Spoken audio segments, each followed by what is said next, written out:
The Atacama Desert doesn't harbor malice. It is simply indifferent. It is an ancient, imperishable force of nature, a landscape of scorched salt and eroded stone that has existed long before us and will remain long after. To live in the high plateau is to endure the crushing weight of that geology every single day. Here, Busta, Lucia, and Luciana Quispe existed on the absolute fringe of the world. Three sisters, one herd of goats, surrounded by a wilderness that answers to nothing but the sun and the wind. Every day was a fragile negotiation with the elements, but in 1974, that fragile treaty was broken. When they failed to appear for their morning trade, a search party was sent into the arid expanse. The authorities expected the usual brutal outcomes of the desert: death by exposure, dehydration, or maybe a tragic accident.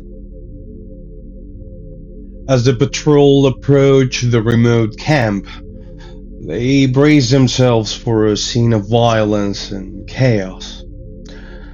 But what they found broke every logical assumption.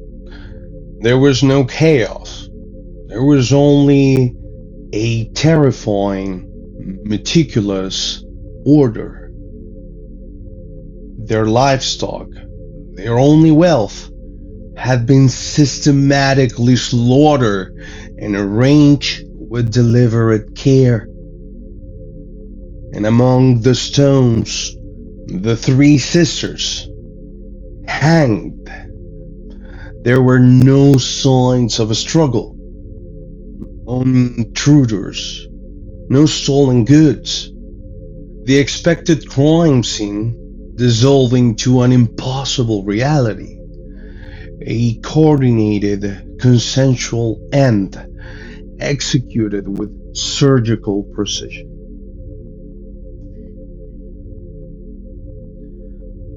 But why?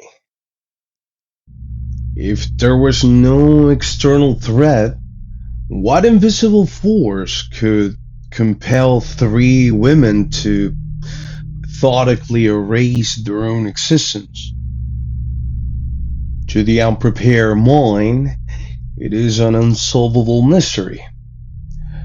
But through the lens of forensic psychiatry, a terrifying pattern emerged. Folie et trois, a shared psychotic disorder. When a close group is subjected to extreme prolonged isolation, individual reality begins to dissolve. A single, dominant delusion spreads like a pathogen.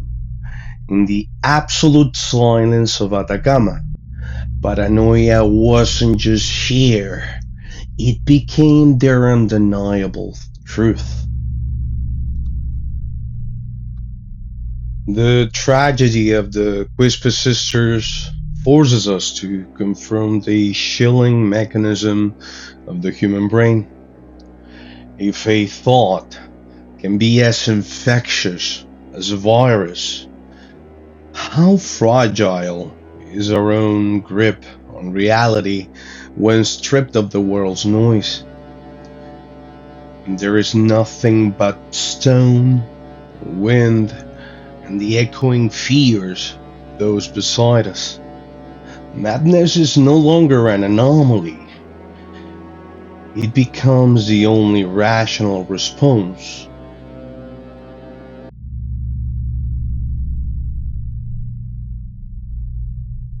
On May 22nd, 1960, the earth beneath southern Chile suffered a structural collapse. This was a mega thrust earthquake measuring 9.5 on the magnitude scale, the largest seismic event ever recorded by modern science. For 10 continuous minutes, the entire landscape was violently reconstructed. The geography changed forever. Whole coastlines sank by more than 2 meters, while entire island rose from the ocean.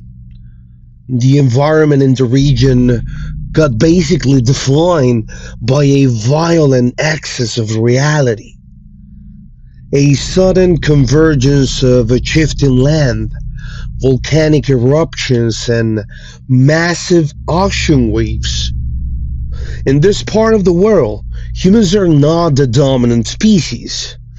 They're just simply a fragile biological organism trapped inside an indifferent geological machine. Following the disaster, though, the coastal community of Carrilefu, near Lake Budi, was completely isolated. All roads, communications, and state authorities vanished. The survivors were left alone against an advancing ocean and continuous rain. Under these extreme survival stress, the collective mind of the community triggered an evolutionary defense mechanism: a rapid mental regression. When modern reality collapses under trauma, the human brain drops its cultural conditioning and returns to its oldest survival settings. To stop the hostile elements, according to the natives, the community initiated a primitive behavioral loop, guided by a local shaman, Mashihuana Namunkura. On June 26, 1960, this process ended in a specific protocol to balance the environment. The subject chosen was José Luis Painecur, a 5-year-old child. Operating with absolute cognitive detachment from modern ethics, the group placed the boy into the rising tides of the ocean. There was no malice or anger involved. The action was purely functional, a cold calculation to trade one biological life in order to stop the catastrophic weather. It was treated as a basic equation of survival. The subsequent investigation shifted the case from anthropology to criminal law. The participants of the Carrileufu event were put on trial in Valdivia. However, the final verdict shocked the foundations of the modern legal system in Chile. The Chilean court ruled to completely acquit all the accused individuals. The judicial decision relied on two established legal doctrines: fuerza irresistible, which is irresistible force, and miedo insuperable, unsurmountable fear. From a neurological standpoint, the judges recognized that the 9.5 earthquake caused an emotional shockwave so massive that it physically disabled the prefrontal cortexes. The defense proved that under such extreme natural pressure, the human collective lost its free will.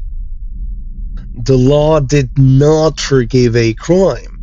It simply acknowledged that the human logic had been temporarily overridden by the primal survival programs of the deep brain. This case reveals a perfect geographical and psychological symmetry. In our first archive, in the dry expanses of the Atacama desert, horror was an absolute void, the complete absence. Here, in the flooded basins of Lake Budi, the phenomenon reverses. Horror is an overwhelming weight, the violent excess of reality.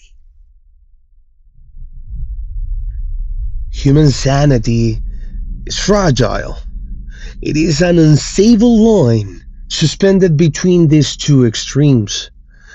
When the earth breaks, the thin mask of civilization vanishes, leaving behind only the raw, cold machinery of survival.